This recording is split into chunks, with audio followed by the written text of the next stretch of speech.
Voilà, alors bonjour, Mbote, Bandeko, il y a Panza Masolo. Vous avez besoin Pelé na Doudou Monti TV, chaîne YouTube, et besoin d'habitude dans le monde entier.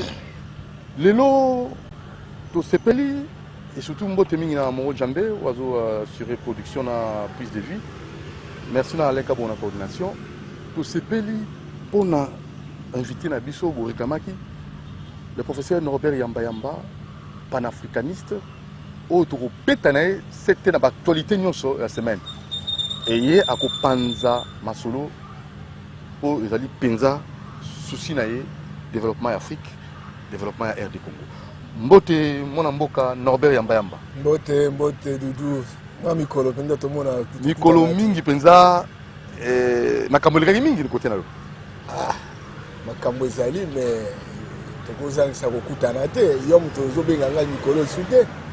Mais zaki bandeko ba abonné nyonso ya Doudou Monti TV bango basengaki ngai na benga yo po makambo esengaki bato ya bwanya ba génie po ba pesa bango makanisi na bité mbela to appel ya ba abonné et komelio iselonde na sepeli moko na biso azana possibilité ko pesa makanisi na parce que tango mboka eza na makwakoso moko na moko il faut mais mape ba makanisi na ye alors soki bango basengi ki ngana zala na pesi bango merci pe na ebisi bango ki na kopesa yo ngana koki mususu pa yo kopesa yo ye et puis ensemble na banza to mona nzela ko nde to continuer makambo ya biso mboka na biso ya solo tokei na ino ozali bongo panafricaniste vision panafricaine. Je vais vous rappeler que une vision panafricaine. Voilà les domaines avant de l'actualité. Le gouvernement, gouvernement, pas de gouvernement jusque-là. Pourquoi ils ont dit que la gestion, il y a une ambition. Et c'était dans Makambo 5 ans, il y a un plan d'action il y a 2023 l'élection. Visite il y a le secrétaire général Martin Fayoulou pour Makambo Italie. Élection na protection de la civile pour beta c'était na est ndenge bato bali ko kufa kuna quelle solution nini to seni ko sala po kimia ekota na est et to ko beta c'était pe na makambo etali liwa ya Terminator Mbanda au Tikibiso je crois ezali moko pe makanisa ko pesa pourquoi pas le condo loi électorale oyokobima ba pesi yango kombo ba ko pesa yango kombo loi le condo un mot pour Henri Thomas Lokondo à Tikibiso donc sur le masolo on a nyonso dans ndeko na biso mais na mbo penza to ko beta c'était na oyo tali domaine oyaye azali bongo président un visionnaire c'est lui qui détient cette vision panafricaine pour Afrique et Bima na kati ya libulu nini penza vision panafricaine ya liboso ndeko Doudou tango zoloba o rappeler na makambo susu ils ont pesa nga passe makile zo tanga la motema je voudrais vraiment profiter na moment oyo na adresser ma condoléance nanga na famille biologique na famille politique ezala ya de Honoré Ngwanda Nzamboko Atumba na ndeko Henri Thomas Lokondo ndeko wana balakisi moko yo ezala besoin ya bato abwanya moko na moko mutu azanga mabe na ete mais ce qu'on t'a dit bien détermination information réflexion analyse formation ya bana Congo en tout cas est-ce que Ngwanda liwana ye ezali perte monene pour Namboka en quoi la mort de Ngwanda a constitué perte Namboka na biso po ba yike bazo koyeba te oui bi ndeko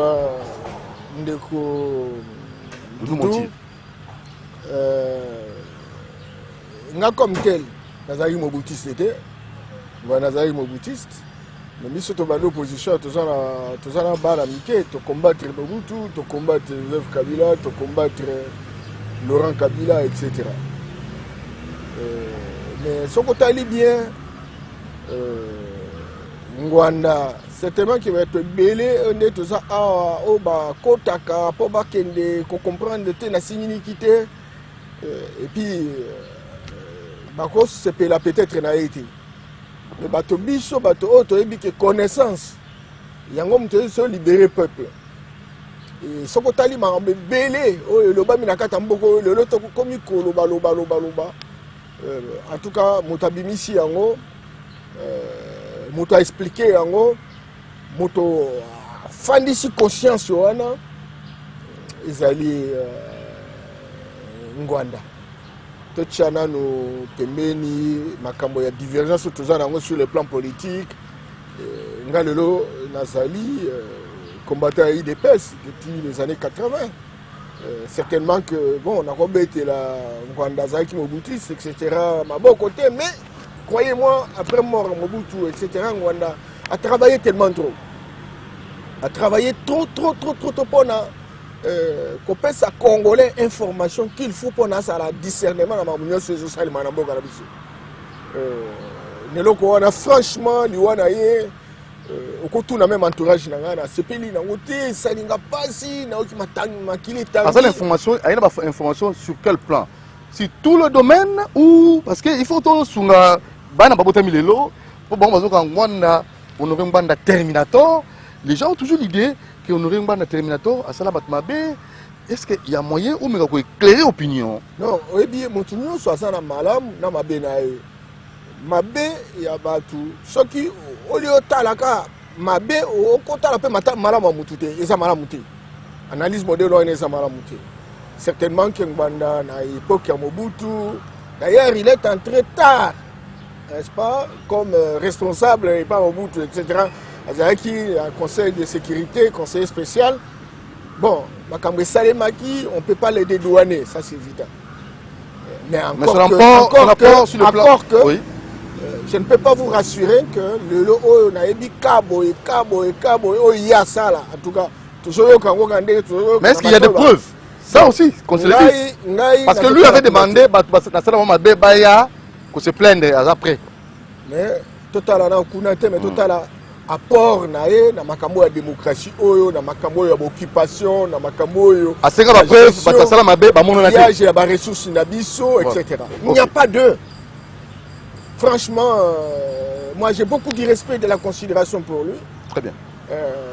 Beaucoup de respect makambo belé na yebi yango à travers rien conscience le congolais mieux ça za hôtel à travers le monde intégrité nationale ce qui te lobby vraiment que en termes d'information Tochana papa Etienne papa Sebango leader pesa moi pesa infusion détermination etc. Mais l'information un système et occupation en tout cas wana isa honoré Ngwanda paix à son âme sincèrement paix à son âme biso lingaki le biso toujours des personnes nous croyons que la démocratie c'est une gestion de contradiction de tout le temps azala attend toujours qu'on critiquer biso c'est vrai. Mais Namboka ceux qui critiquent les athènes, Mboka ego qui épelle le alors pour n'avoir pas quand IDPS c'est peli dengue Ngwanda kufi ubani. Non, parce que nous avons IDPS. Non, on se pela liwa mutune tingwanda ndeni. Omoni. Et là to banda ko la ceux qui par exemple critiquent Salemi, to peut ces propositions, to avancer. C'est ça la démocratie pour laquelle nous nous sommes battus pendant plusieurs années. Alors mutune tingwanda par exemple, les Kambwe Salemi na beni, azan information. Likambo Salemi par exemple na Butem, azan information na Kisasa. Donc oui, parce que à profiter Nathan Oya Pasaki, la service de sécurité, etc. sur le plan interne et externe. Il avait le contrôle du pays. Et donc un homme comme ça, c'était un homme utile. Très bien. Personnellement, à la longue et au finish, le président Félix a besoin véritablement, il y a qu'à permettre le Congo à libérer complètement, Congo et se développer. Parce que la vraie libération, c'est le développement. Batoka Bangwanda, à un moment donné, si je me disais ça, moi je dis, si on a vu vraiment une possibilité de rencontrer un président, faites tout peut-être répondre à type Wanaya, Bossana, Tiana Frigo, Nyosuri Aloba, Yamabe, mais profitez de Maël, parce que Azan a secret et belé. Dans ma cambretali gestion à l'époque à Mobutu, ma cambretali gestion à l'époque à Laurent Kabila, ma cambretali gestion à l'époque à Joseph Kabila, etc. Donc c'est un homme qui est pratiquement une bibliothèque et à quoi permettre pour analyser avant besoin de telle décision et puis qu'on permette véritablement que Mokonza soit la décision. Bon, écoutez, loin de la nature, les lois accueillis, on espérait qu'en finish, il finira par revenir. Il n'y a pas longtemps, il y a 2-3 mois, à Bandai Kolobabiote, les Congolais ont constaté que c'est parce que Félix Félix a par que Moussalonga a pour l'école. Mais nous avons pour information parce que on ne sait jamais. Moutumoko a s'improviser à Sali, Kambabio, Félix, oh, ils ont félicité. Vous voyez, Azaki, il y a une bonne forme bon, Azon a peine en boca. Alors, donc, les lois Koufi, dans la précipitation, je pense que Natango Makamona sur un sili namute, Natango va politicien, puis maintenant, la responsabilité, je pense que le modèle est quand même nécessaire. Et franchement, la famille nae, ba nae, moi si nae, famille biologique nae, mobimba, condoléances. Je pense que c'était un grand enseignant. Et belé o ba oki makanisi nae, batala mabeto voilà nae te ba yo kande enseignement o ko permettre que eza lokwa bambuma otoloni o ko pour pesa biso bambuma o ya kolia na mikolo koya. Voilà un peu na cause idée. On a un problème étalé, on est rien. Henri Thomas Lokondo. Mes condoléances parce qu'on a vu loi électorale pour la mémoire il y a Henri Thomas Lokondo. Loi Lokondo. Prochaine loi électorale au loi Lokondo. Un mot. Un mot, on a édition que au même titre que ma famille biologique, on a peine à souffrir trop. Parce qu'on a vu même là, on a un bachik,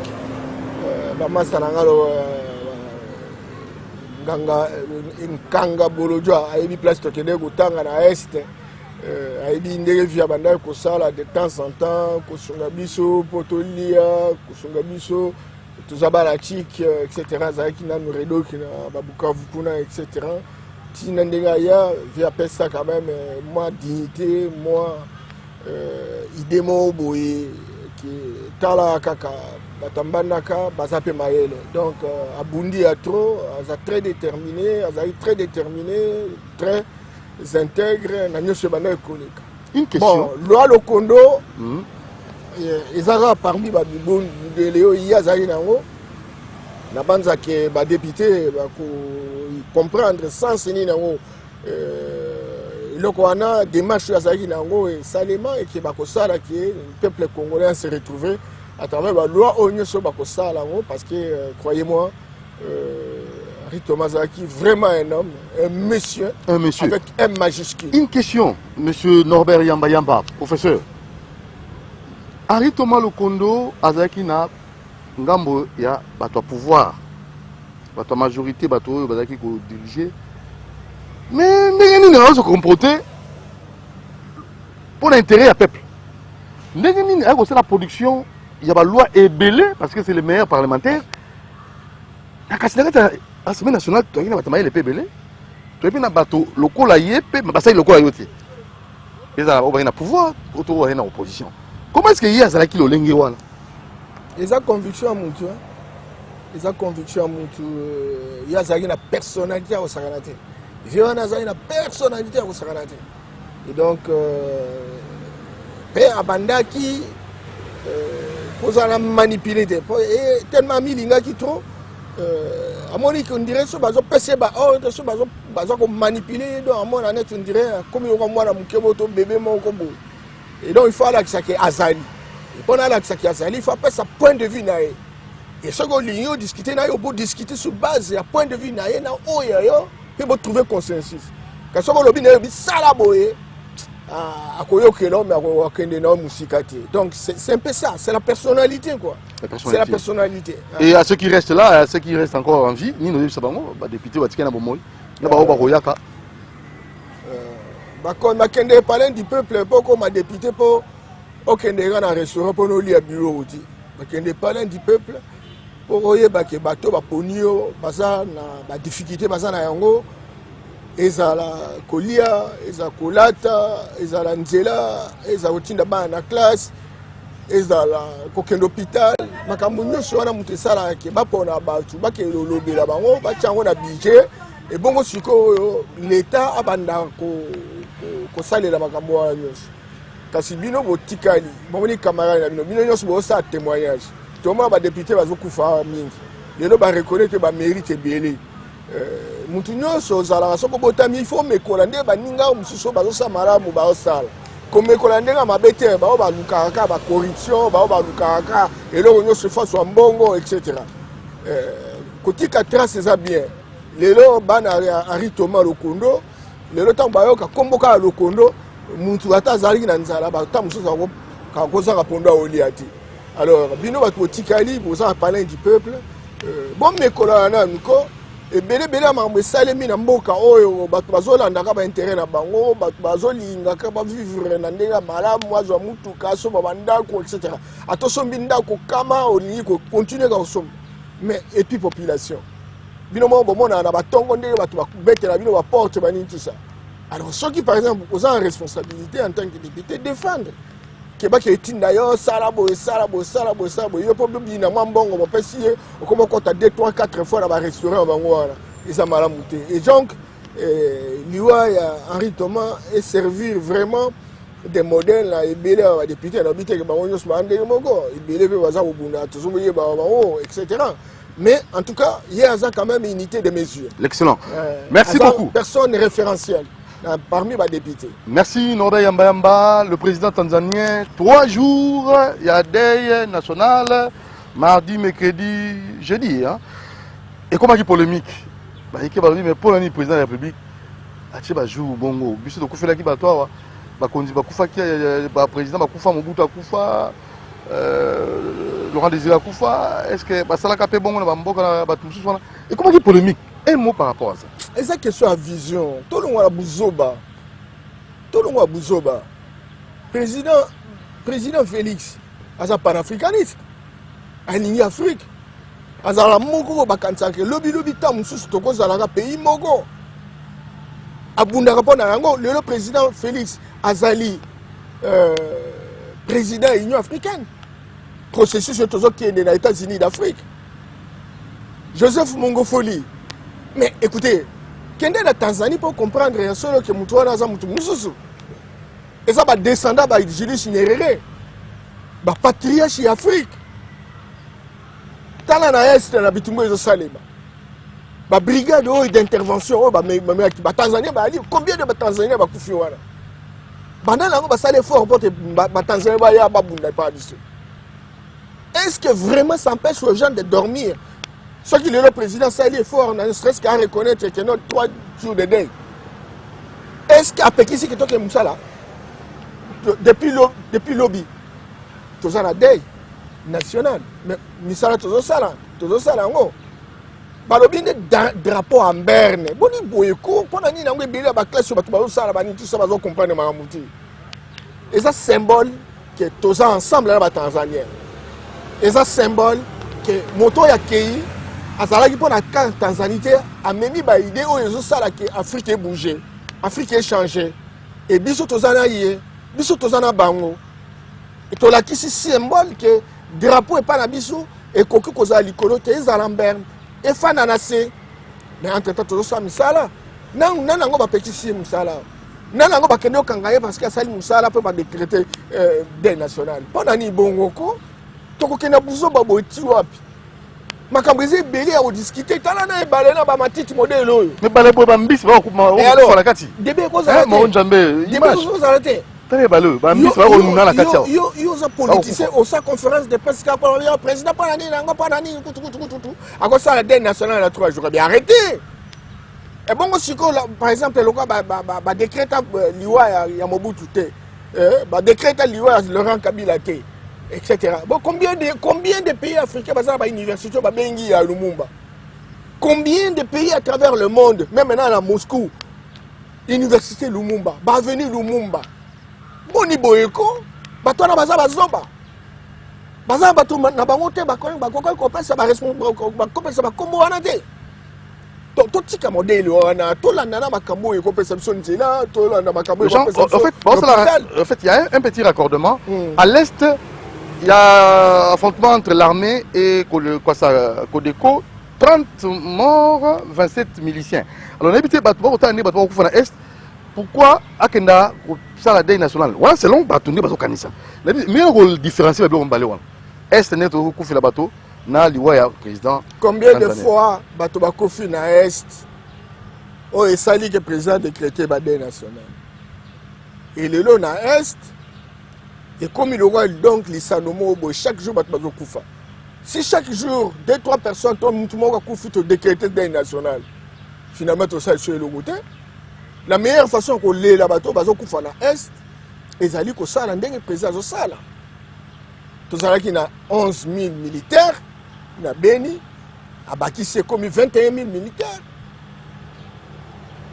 Tout ça, il y a la matérialité, tout le seul militaire, il y a Pessi, pour changer l'état-major, pour la contact. Parce que y a la guerre à l'Est, et ça, le logo, ça, il n'y a pas de minerai. Et bien là, il faut tout retrouver une meeting nationale au Tamboula. Y compris même les Congolais, les complices. Au Baza Wongina, Kende même na Goma, Kende même na Beni, Kende na Butembo. Au moins la situation de il y a des Congolais, au Baza complices. Mais il y a aussi des amis de la sous-région. On peut tout changer, on ne sait pas changer la géographie. Et le président a tout le temps, de telle sorte que pour en tenir ma cam. Donc, comparer comme Mungofoli, il n'a pas toi Est, etc. C'est vraiment comparer les incomparables. L'Ikambo, il y a Est, il y a les Abisso. Les Abisso, mon côté, impliqué, le président est impliqué. Il souffre dans la chair. Tout ça, c'est ma complaisance. Mais pour le reste, il faut travailler pour que ma campagne ici là. Voilà, vision panafricaine. Vision panafricaine, en tant que panafricaniste, Tolobi, Afrique est à Moko. Afrique est à Moko. Quand on a vu sur Bafandaki, Baebaki, division, tout ça, dans le loté. Empire d'Éthiopie, Empire du Mali, Empire de Mossi, Empire de Songhai, etc. Tout ça qui nous appelle Congo, Royaume Congo, etc. Tout ça qui nous Moko. Babengaki yango Albukalan. Tout ça qui na roi Moko, o babengi Pharaon. Tango mindele baye bakaboli biso na 1885 pour bakabola ba richesse na biso. Les lots comme très faible. Alors il faut te poser un acte qui permettre que l'Obi africain bazonga ensemble. Bon, ça l'union et la force des faibles. Là déjà le président de la République a dit président de l'Union africaine, ni oyo en tant que panafricaniste, on veut loba to ko senga mo mboka akwa ça là pour booster et ko bongisa pena makambo ya Afrique pe ya RD Congo to déclaration le 6 février. La Bossani date, mais en tout cas, le 6 février, le président a eu la responsabilité. Et puis tout ça, là, qui déclaration, les panafricanistes se réunissent sous ma conduite pour trouver le président que le lot, plus que jamais, l'Union africaine et le Rwanda la complaisance, tout ne serait-ce que préparer l'État fédéral d'Afrique, États-Unis d'Afrique. C'est vraiment pas normal. Pendant aux ans qui ça, Congo est en face, et puis finalement il faut les laisser passer. Pendant qu'il y a à Gabon 1 heure de vol, donc il faut passeport, il faut visa. Pour que Cameroun, pour que Centrafrique, ça ne peut pas continuer comme ça. Et nous avons demandé au président à l'époque est-ce qu'il n'y a pas moyen d'avoir un passeport commun? Pour faire développer l'Afrique. Et puis, Monsieur le Président, qu'on travaillait de telle sorte qu'on désenclavait l'Afrique à partir de la région. Dans la 5 régions, il y a la région du Nord, il n'y a pas maghrébin, il y a la région du Sud, il n'y a pas sud-africain, Ouest, il n'y a pas Ndingari, et puis Est, il n'y a pas Éthiopien, et puis il y a centre Abissou. Alors, le lot de l'organisation africaine, eux, ils ont s'occuper dans chaque région. Il faut qu'on travaille de telle sorte que des enclavements ici, là, à partir, par exemple, de la route, qu'on relie la région à la route, il est anormal ce qui le long par exemple dans le nord au linga au comme na sud non au cause de véhiculté au cause de véhiculté parce que au comme atam sous au long dans le nord au comme na centre nous les a souté et tout ça on en a besoin parce que Afrique n'a besoin de 1,3 milliard d'habitants c'est un grand marché 1,3 milliard de consommateurs potentiels. Alors, même ceux qui ont des bilans, etc. Et alors, maintenant, on est bloqué. Donc, c'est un président pour travailler pour la Yango. Donc, c'est un sous-président pour la Italie, n'est-ce pas, qui est tous à la société d'aviation Moko. Ça fait longtemps que tout ça est dans Air Afrique. Les lots, rien. Tout ça en société africaine, mon côté. C'est-à-dire une société où ils ont relié africaine. Certainement, Air Kenya, Air Ethiopia Airlines, Ezali, société Ezali. Mais surtout, tout ça, la société Moko. Oh, ils ont arrosé l'Afrique, mon pays, nous. Tu vas comprendre que tu as tout Moko. Tu vas entre bisoté. Kenya, par exemple, sur une histoire à l'Est, ou comment on a un pays voisin. Ça, la Moboulou. Richesse et pourtant ceux qui sont ensemble un projet intégrateur un projet fédérateur qui est même là dans le Nord Kivu au monde par exemple Rwanda l'exploitation il y a gaz méthane de Korangai mais gaz méthane est dans un lac Kivu quantité il y a gaz méthane est dans le lac Kivu il y a côté Nabiso et c'est belé mais bango déjà baza ko exploiter bazoteka gaz en fonction ya gaz wana pona nini nango toka ko sala ne serait-ce que usine moko to société moko et puis tout kabola ba dividende tout kabola ba bénéfice c'est tout ça que le président est appelé véritablement côté politique il faut qu'on réfléchisse ba démocratie tout ça nango eza ko ça biso possibilité ya solo toloba mais toloba neni piège salema na mondele démocratie on eza culture et la valeur à Mindele. Pourquoi tout ça dans l'université, tout ça dans anthropologue, tout ça dans sociologue, tout ça dans politique, spécialiste des politologues, juristes, non. Tout quoi qu'on réfléchit, tout y système ni nango qu'on a besoin de faire nagi mbula na mbula. Parce que le modèle on va ça élection. Ce qui mon konza kufi ebi na butuana notable bafandi baluki moi no eza maele o bakopa sa responsabilité. Est-ce qu'à partir de la culture, il y a la possibilité, il y a un modèle, il élection, que tout le monde a guerre. Non. Même dans la population, même dans l'église, même dans les partis politiques, on a 2023. Mais tout ça, on a déjà un mandat à 5 ans. Depuis que tu fais un fleuve, on a même une boîte. On a même une massouate. Pour un pays qui a un grand fleuve, deuxième. Chalutier même les bateau à pêche. Voilà. Donc, tout ça a besoin de réfléchir au développement. Et ils ont trop, c'est toujours réfléchir en gros. C'est dû à quoi? Pourquoi est-ce qu'il y a toujours réfléchir en gros? Non, mais parce qu'on a cherché les raccourcis. Ok, il y a une université, c'est comment on ah non. Oui, à l'Inga, les Kaleki, à l'Uki, moyen de les Kaleki. Donc, et là, on a l'effort, les arrivent, moyen. Et puis, même maintenant, ce qu'on joue là aussi, si classe en haut, ce qu'on joue diplôme en haut. Est-ce que ça la et non seulement que ça la contenu un diplôme, on est ça, Nina. Biso, tous a besoin, tous a un bateau, qu'on peut ça, pour aider Biso, inventer, méthode, sur la pêche, etc. Donc, comme nous avons la forêt, comme nous avons notre fleuve, comme tout ça, écosystème malam. On ne peut pas faire des études où ils allaient dans la haute, sur place, pour tout jouer ça dans la ville. Doudou Moutiringa, qui coordonnateur national, et pas projet américain, qui était qui s'engage. Tout ça, l'étude de la fleuve. Ce qui est dans la Mbandaka, ce qui est commis dans Ngombe, tout ça, la quantité de poissons. Donc, on a des points de chute. Mais les poissons,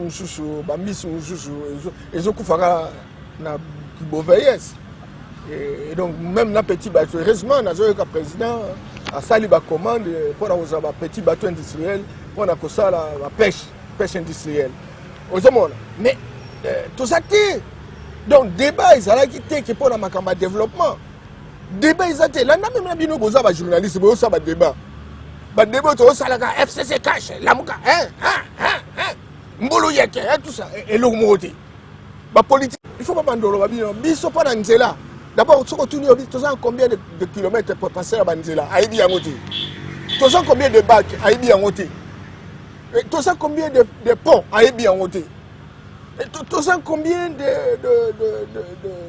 va ferrer pendant banzela ba rail ba ni tout ça aibi yango te bon yo ça la poser un projet de société yo ningo diriger mboka yo yebi même un nombre ya ba territoire to yebi nombre ya ba ville donc diriger un pays que vous ne maîtrisez pas, vous ne comprenez pas. Voilà. Alors les dégâts, excusez, préoccupation ezali pour le développement te préoccupation quand nous sommes bango ba tio na place aux uno bakar ou multiplier ba maîtresse et au bandi ou la mon année tu dirais au réussir yango mona donc bele kende otana même na zone access nguna ba o l'accent ngeli bazo sala ba tour et de tour ba o sa ba kisi pour muto tel azwa ba joyer le gouvernement etc. Donc alors tant ozo sala kisi pour ba joyer le gouvernement tu imagines mon koni na ngo kanisa kenzele za tête tika sala nzela et pourquoi koni na ngo kanisa kembana ba kende classe tika to luka solution pour la bande mais pourquoi mais pourquoi le gouvernement traîne encore et où mais là pourquoi mais pas de précipitation malgré l'urgence ça pas de précipitation malgré l'urgence. Mais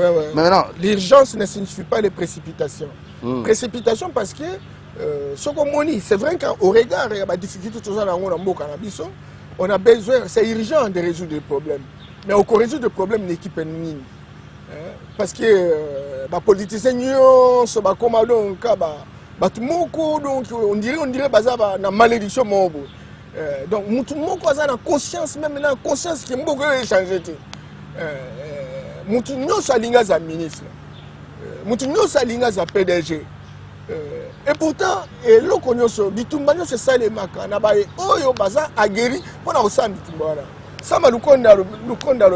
J'aime bien avoir une équipe de guerriers.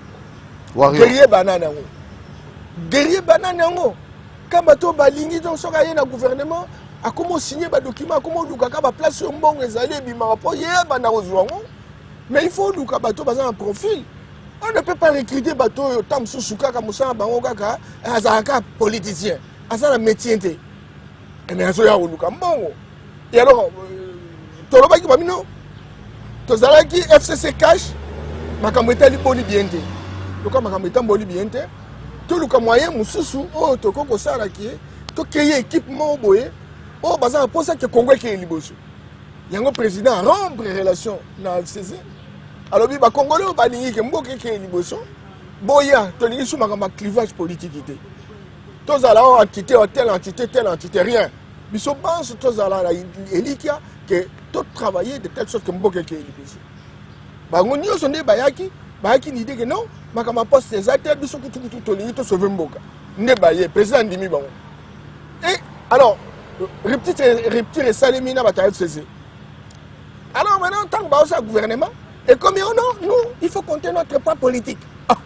makama pas politique comme sunné oh non il faut compter notre poids sociologique oh non mais comment gérer tout ça excusez province na biso kutu et ça là na sommet ba institution de la république va tenir compte na omoni donc tous na ba charlatan politique donc ba bosani biloko balobaki ba vidéo ezali même bato bazali na ba vidéo na o balobaki na ba vidéo na bango batali bosa ko sa ba réclamation.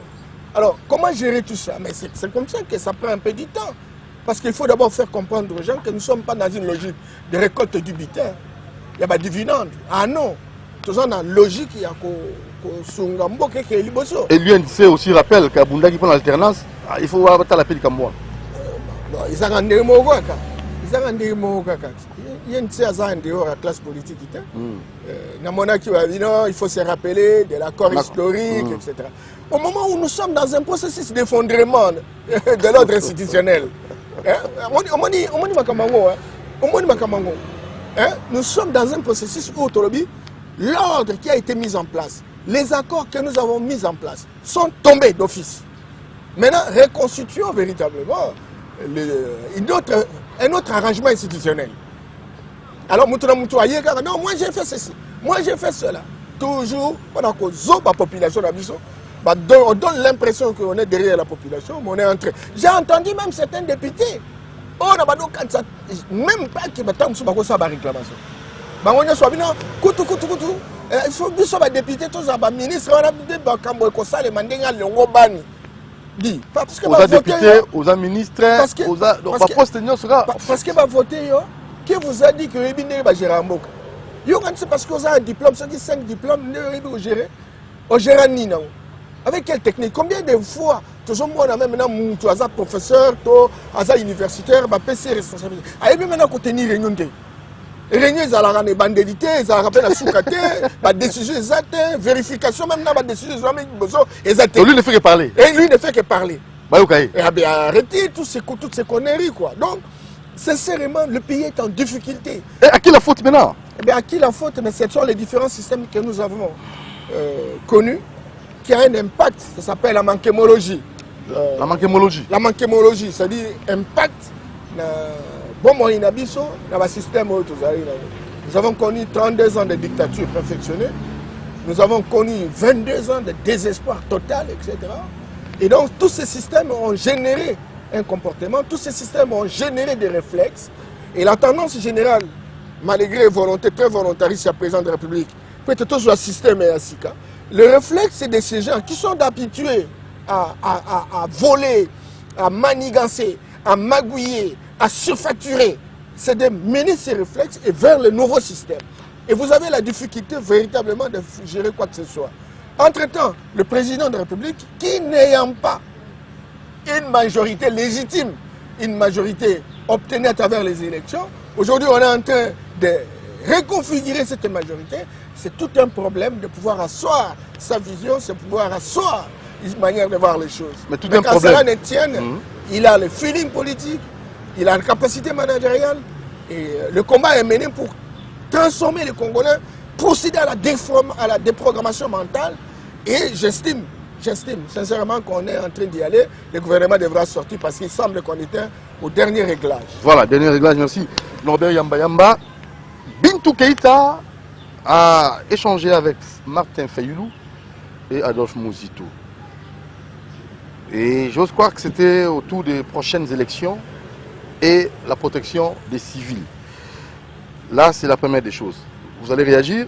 En second lieu, il y a aussi la population, d'autres partis politiques, qui sont contre le recensement. Ils veulent à tout prix les élections 2023 ou rien. L'Église catholique 5 plan d'action élection 2023. Alors, nangana iba mamoke. Nangana iba no maneno la linga. Likamona na Bintou Keïta. Batu ya MONUSCO, communauté internationale et tous ces gens. Tant que tu as une élection en Afrique, résultat de l'élection en Afrique, ça a un problème. On lui place la solution. Il y a une communauté, oui, allez-y. Une communauté internationale. Regardez l'histoire. Le gouvernement Lumumba, c'était un gouvernement légitime, élu au suffrage universel.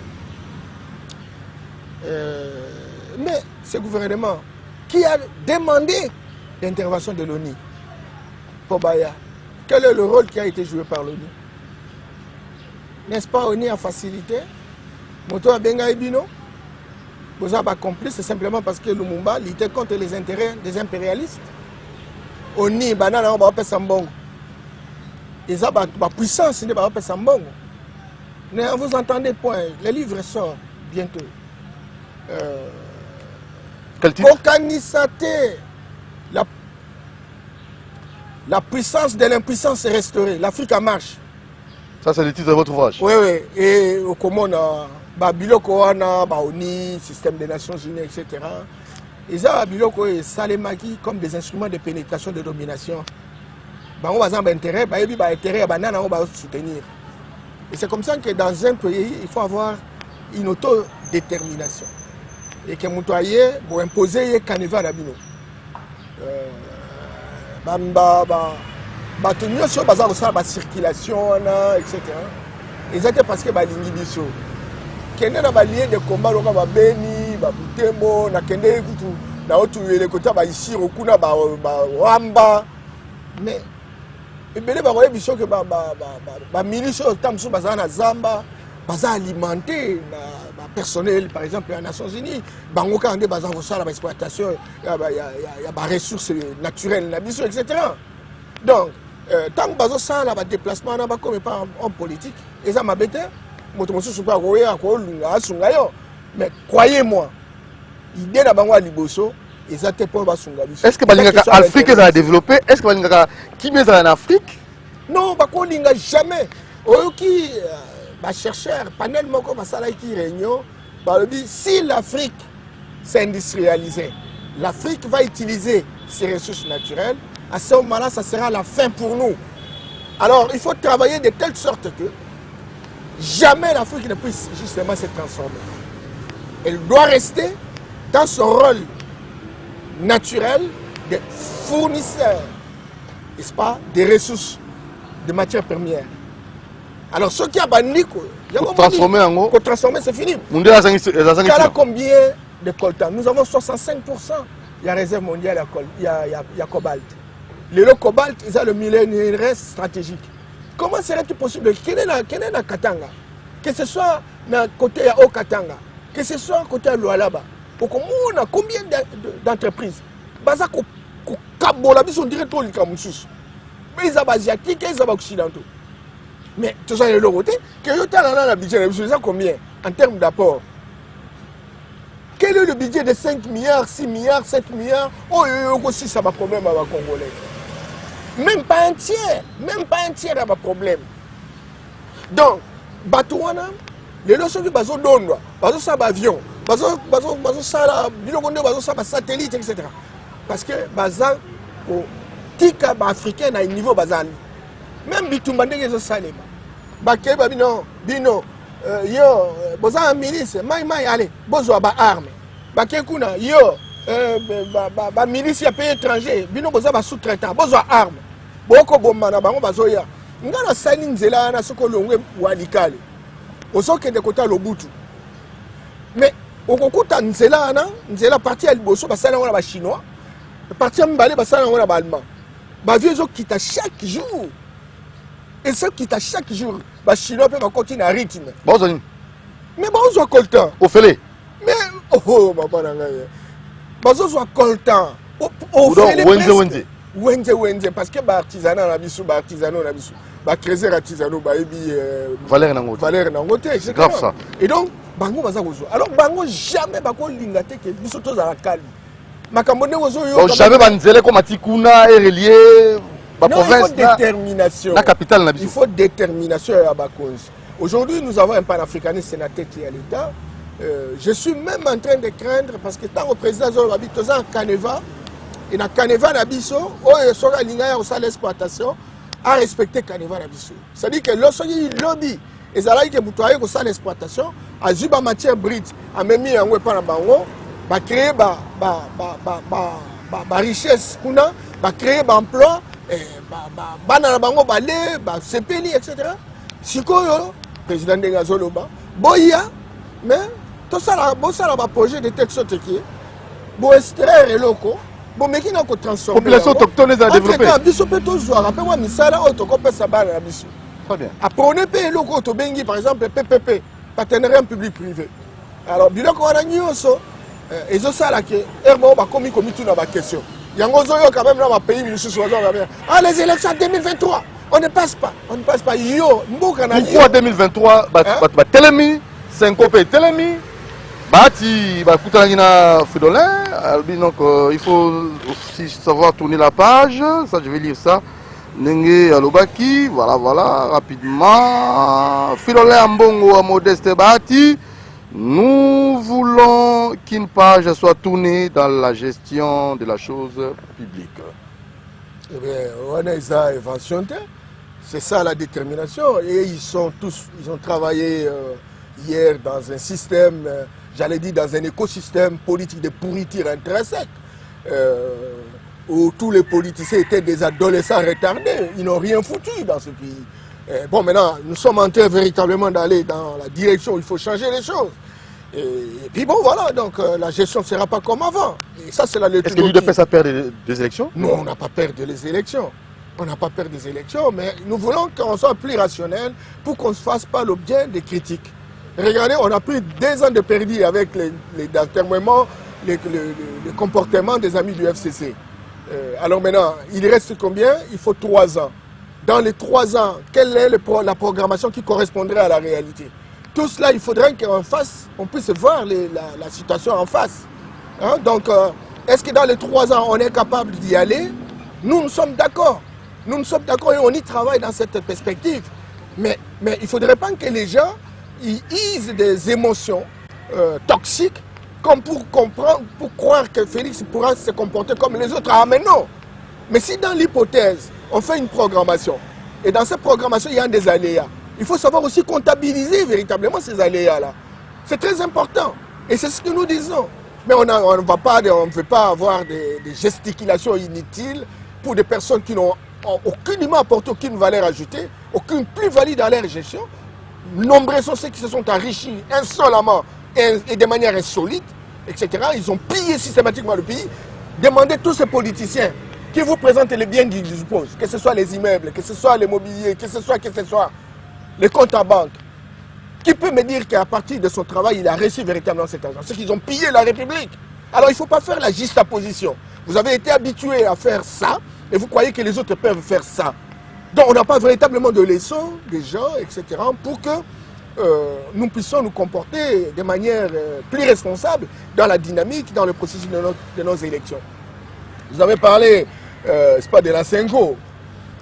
Là, j'apporte une nuance. La Senko n'est pas comme des hommes politiques. J'ai écrit pratiquement 2 ou 3, 4 livres sur le rôle, n'est-ce pas, de la société civile. La Senko fait partie de la société civile. Le rôle de la société civile, c'est de faire le monitoring de l'action publique. Nous avons des gens qui sont des opérateurs politiques, qui ont reçu mission de gérer la République. Et donc, ces gens, les gens qui gèrent la République doivent avoir un devoir de redevabilité vis-à-vis véritablement de la population, dont la Senko. Et la Senko a la responsabilité de poser la question. C'est pas aussi grave. Hein, non, c'est pas un crime de lèse-majesté. Poser la question. Ce n'est pas aussi énervant. Proposer même l'alternative, c'est-à-dire un projet alternatif pour dire voilà comment nous voyons jusqu'en 2023, voilà la programmation. Ça sont des alternatives. Et ça, ce que nous voulons, que toute la société civile, y compris les partis politiques, réfléchissent pour dire par rapport à telle question, voilà ce que nous proposons. Mais cela ne veut pas dire que si la Senko propose quelque chose et que cela soit véritablement la parole de l'évangile. Ah non! La proposition de la Senko n'est pas une décision. Celui qui a la décision, c'est celui qui a la responsabilité de gérer la République. Qui va aussi respecter les timings. Bien entendu. J'ose croire. Qui travaille dans le respect des timings. Mais dans l'étude de projet, très bien, il y a les prévisions, il y a les réalisations. Mais dans les prévisions, il y a des ratés. Il y a des contraintes qui arrivent tout au long, véritablement, du processus. Et donc, quand il y a des contraintes, c'est la personne qui est confrontée à ces contraintes qui explique que voilà, si je n'ai pas réalisé ce qui était prévu au mois de février, je viens de réaliser au mois de juillet, simplement parce qu'il y a eu telle contrainte. Vous ne pouvez pas, parce que vous avez la volonté de pouvoir aller aux élections et que vous allez juguler ou alors contourner véritablement cette contrainte. Donc on prend en considération et on peut faire confiance en cette bonne volonté. Mais lorsque on met toute la bonne volonté au frigo et on dit qu'on le veuille ou pas, il faut les élections en 2023. À ce moment-là, ça sera la récurrence de la violence qui appelle la violence. Et cette violence qui appelle la violence va véritablement déstabiliser notre pays pendant plusieurs années. Et personne ne trouvera son compte si ce n'est que les hommes politiques qui sont dans les officines des différentes chancelleries, etc. et qui profitent au maximum naturellement de leurs relations pour vivre. Et le Congolais lambda ne trouvera pas son compte. Voilà. Est-ce que vous êtes sûr et certain que la Senko a vraiment travaillé pour l'intérêt de la nation, a beaucoup travaillé, milité pour l'alternance en tant que société civile? Non, il faut toujours avoir la bonne foi. N'allons pas dans une sorte d'émotion toxique à la zaïroise. Ça veut dire ça veut dire qu'au lieu de voir les choses en face, on oublie même les objectifs institutionnels de chaque organisation. Chaque organisation a un objet social. La Senko, c'est une plateforme des catholiques. Ben écoute, la Senko peut faire son travail. Moi, je ne m'en fais pas. je regarde, je suis spécialiste aussi de la question électorale, je regarde, n'est-ce pas, la proposition de la Cinco. Je sais que cette proposition peut s'expliquer, mais a des choses qui sont très rigoristes, qui n'ont pas tenu compte d'un certain nombre d'aléas. Mais lorsque on a la responsabilité, on peut discuter. Mais vous pouvez quand même évoquer ces choses-là? Je n'ai pas besoin de les évoquer pour l'instant. Mais en termes clairs, la proposition n'est pas aussi convaincante ou ça aussi non, il ne faut pas tirer des conclusions radicales. Très bien. La Cinco a des responsabilités de faire une programmation En lieu place de propositionnelle. Ok, programmation propositionnelle. Oui. Et non pas une imposition. Non. De quel droit?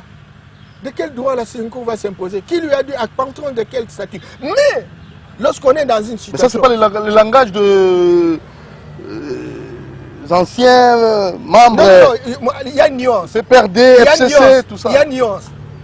La seule particularité, à la différence des anciens PPRD qui niaient la responsabilité de la Cinco, c'est que nous, on considère que la Cinco est dans une approche constructive.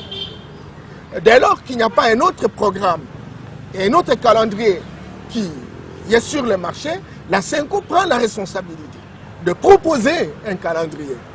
Et maintenant, le calendrier devient donc un document de base, un soubassement pour lequel nous pouvons engager un débat. Et on verra même la CNI lorsqu'elle sera rendue opérationnelle avec de nouveaux animateurs.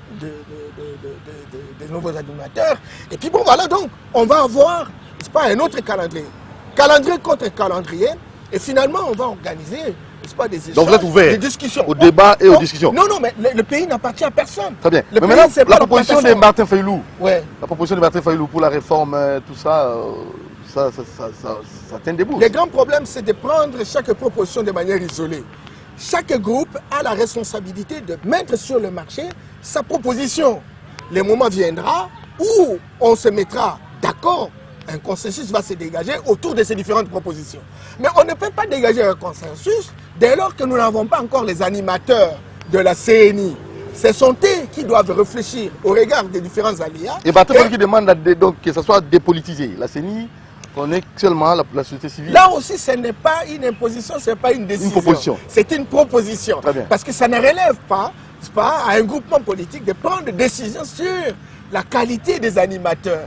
Mais le groupement peut proposer pour dire qu'au regard de la situation que nous avons connue, où la CNI à l'époque a été constituée à la fois par des acteurs sociaux et politiques et que tout le monde devenait politique, les résultats ne sont pas concluants.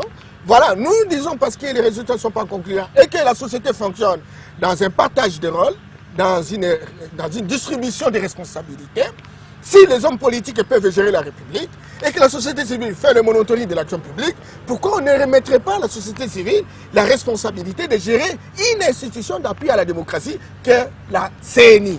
Et ça, c'est Martin Fayulu avec son équipe qui le dit. Maintenant, cette proposition est lancée sur le marché.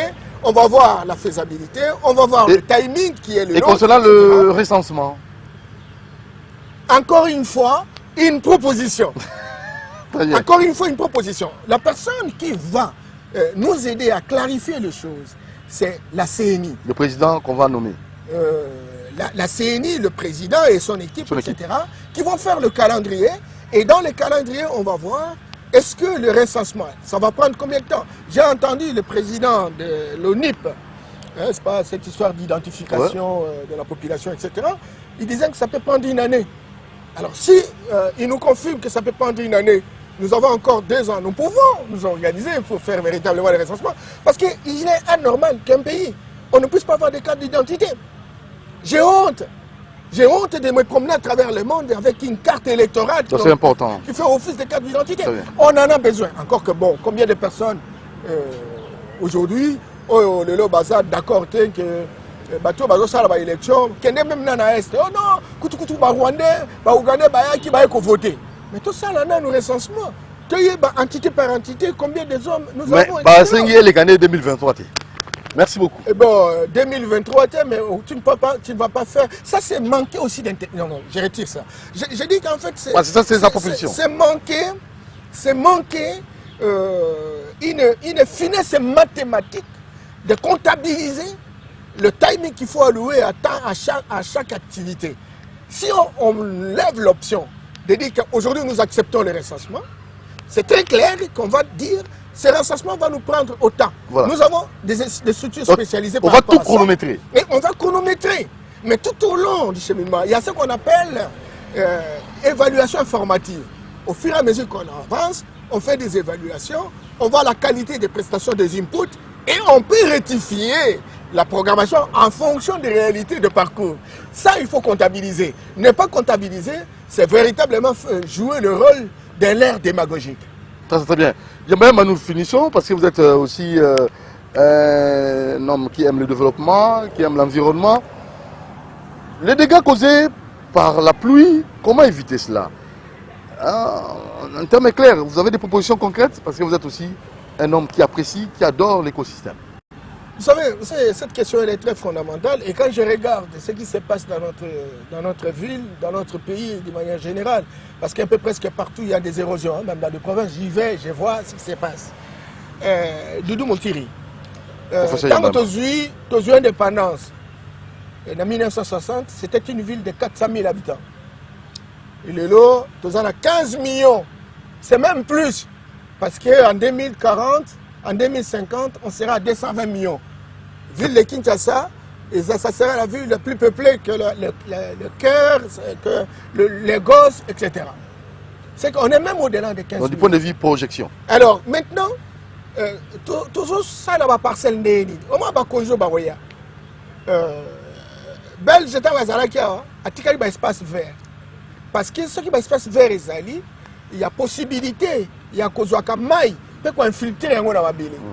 Alors, ce qui va se passer vers les athées, la place de Tongi Tongi, il y a des endroits où on ne pouvait pas construire.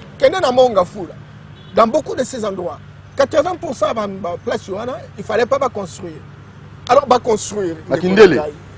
Va construire. Est-ce que, dans nous cartographie, carte Nabiso en 1960, dans nous, aménagement du territoire urbain, carte d'aménagement urbain, etc. Au Congo, on a posé des actes comme de fous. Jamais les générations futures ne se respect. Dès lors qu'on reconnaît quand même que c'est l'État qui s'occupe, qui est propriétaire des sols et des sous-sols. Urbanisation, ça, humaniste. On est dans une ville et vous trouvez par exemple des chefs coutumiers qui distribuent les sols, qui distribuent Mabélé, etc. Et alors maintenant, si tout le monde peut faire ça, et puis il y a des principes. Avant qu'occuper espace, il faut que l'espace Oana est cadastré. Il faut que l'espace Oana, on a pris les dispositions pour la Maï. Il faut que l'espace Oana va prendre les dispositions pour la électricité, etc. Tant au yé, au sommet espace, au côté, au salindako. Il faut même qu'on présente un modèle au salé pour que ça ne crée pas de problème. On n'est pas géré. On n'est pas géré. Alors maintenant, quand les gens meurent, combien d'érosions? Les jeunes gens, Natongo, érosion, est-ce qu'on peut construire, question machette, on peut construire le long du fleuve? Il y a des meubles le long du fleuve. Oui, il y a possibilité. Mais comment il fait? Mais il y a distance, il faut qu'on respecte. Qu'on respecte. Et donc, il y a moyen de construire. Tu as un pays, le Hollande. Ok, même dans les Pays-Bas. La canalisation de Bissau. Place où on a vu égout, à boucher égout. Mais c'est ça aussi. Étage, papa. Mais c'est justement l'éducation environnementale des athées. Tant que na RTNC na Bissau, en tout cas, paix à son âme, le maréchal Mobutu, tu vas dire que les émissions sociales, ils ne pas voté à battre. Même là, code de la route, les émissions sont dans la RTNC. À chaque accident, même la RTNC, moi, on m'a soutenu, moi, quand je suis déjà papa Bolimbisi, et puis à son âme, papa, c'est comme la chaîne na Bissau, travailler à Kala. Depuis à Koufapé, et ça, la m'a soutenu, l'émission, on est à. Ils ont soutenu. L'émission développement, ils ont moqué, l'environnement, ils ont moqué, l'émission santé, ils ont moqué. L'émission politique. Alors quel danger? L'émission politique. C'est un danger public et grand. Oui, moi, même dans RTNC. On m'a modèle une mission. Oui, développement. Jamais. Jamais. Et pourtant, Mboka, vous savez, une chaîne de télévision, média, un rôle de changer le comportement, de changer l'attitude, de changer le réflexe. du récepteur. Alors, ce qui va éviter que même le programme des présidents, même ma canissure, il y a chef, il y a pour changer, pour un politique qui va apprendre, il faut m'accamer ça les marques. Mais vous avez une chaîne publique, etc. Donc, vous avez une émission mystique. Et puis, ce que vous avez un bon retour à la chaîne. Alors, donc, priorité vraiment. Et c'est là que je demande à notre peuple. Je demande à la classe politique de notre peuple, sincèrement. Moi, je suis un miroir. Oh, ils ont salement. Na venir na biso. Ba défaut tout ça dans mon katamboka oyo. Est-ce que tu continues kaka boye? Est-ce que tu continues kaka boye? Quand tu as la Gombe, tu mets la fleuve. T'as la matite. Il fallait même ne serait-ce que pelouse et côte awa. T'as la modèle à matite. Nous étions en les autres non, mon frère. Non. Il ne peut pas responsable média. Bon, il n'y a pas de priorité en Boka. Bon, s'accommoder dans la priorité. Bon, recevoir. Chaîne généraliste. Je me suis beaucoup. Bon, recevoir un homme politique. Chaque homme politique a la partie d'ailleurs. Oui. Projet de société, l'environnement, vous prévoir en ligne. L'agriculture, vous prévoir en ligne. Le transport, vous prévoir en ligne. La commercialisation, vous prévoir en ligne. L'écologie, vous prévoir en ligne. Donc, qui mission? Tu vois, et alors quand on a, je sais pas, une classe politique impérialiste, élitiste, doublée, je sais pas, d'une adolescence retardée. Et donc, j'allais dire, je n'allais pas dire abruti fondationnel. Mais je dis ceci, c'est grave, c'est même un danger public, c'est gravissime même. Et je crois qu'aujourd'hui, plus que jamais, le président Félix a la responsabilité d'aider la classe politique. Même en Cameroun, les gens comme ministre, président, veto. Et ça, il y a une signature. Chaque parti a proposé, chaque ministère, 3 personnes. Pendant la caca. Pendant mais il dépasse 8 postes, plus de 80.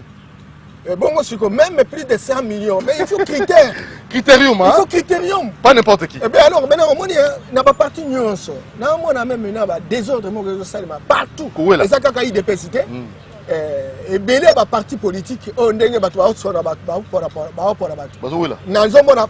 critères. Kakao, Doudou a master, Doudou a copain. Oh, Doudou a fait un téléphone Android. On va gérer l'ambition de même maintenant, ce qu'on a dit, même tout ça, parce que Elika Moutou, et ça, qu'on a mbongo, qu'on a riche. Et le peuple? Le corps a Mobutu va jouer la richesse, le corps a Kabila va jouer la richesse, bateau Nyonso va jouer la richesse. Parce que pour ça qu'on soit la richesse, on a besoin de continuer. Et le peuple? Le peuple a osé la trop. Mais avec Félix Tshisekedi, il imprime une autre manière de faire les choses. C'est comme ça que le gouvernement tarde. Vous savez qu'il y a eu combien de moutures on boit ça. On boit ça, parce que voilà, il faut des guerriers. Il faut des guerriers, mon frère. Merci Norbert Yamba. On va se lever pour conclure, je ne sais pas, cette beauté qui nous entoure, cet environnement. Je ne sais pas si ça sera contre jour. Hein. Apparemment, bon, on aura Mouro inséré. Merci pour votre disponibilité. Merci. Vous êtes vraiment panafricaniste, un nationaliste, un homme qui aime les pays, qui connaît, qui maîtrise les pays. Presque tous les secteurs aux la maîtrise en gros. Je crois que c'est aussi t'abonner un jour à la paix. Mais c'est ton commune à niveau, non? Ton commune à niveau. Mais si vraiment il faut choisir, on cherche des hommes excellents, on cherche des vrais guerriers, des vrais tireurs d'élite. Tango Wana. Monsieur Norbert, est-ce que tu peux? Mais le jour viendra. Ça viendra. Merci. Merci Moro Njambé. Merci Alain Kabongo. Abonnez-vous massivement sur Doudou Montiri TV. Un mot, Doudou Montiri TV, chaîne généraliste. Non, on appelle si félicitations Doudou. Moi, je suis un manager formé. Doudou, vous avez la connaissance technique. Tu as fait des études respectables. Et vous avez la chaîne professionnalisée. Au comprendre, je pense dans 2 ans, 3 ans, ça sera la meilleure chaîne qui sera suivie. Parce que tu as la capacité, tu as l'intégrité, tu as les contacts faciles et tu as le management c'est nécessaire pour booster votre chaîne. Merci beaucoup Norbert Mbamba, ça me va tout au cœur. Prochainement, appelez-nous, écrivez et si vous voulez bien le faire, au niveau numéro plus 243 9 95 99 96 96. Plus 243 9 95 99 96 96. Abonnez-vous massivement sur mon TV. Ciao, à la prochaine occasion. Merci. Hey. Oh, maman.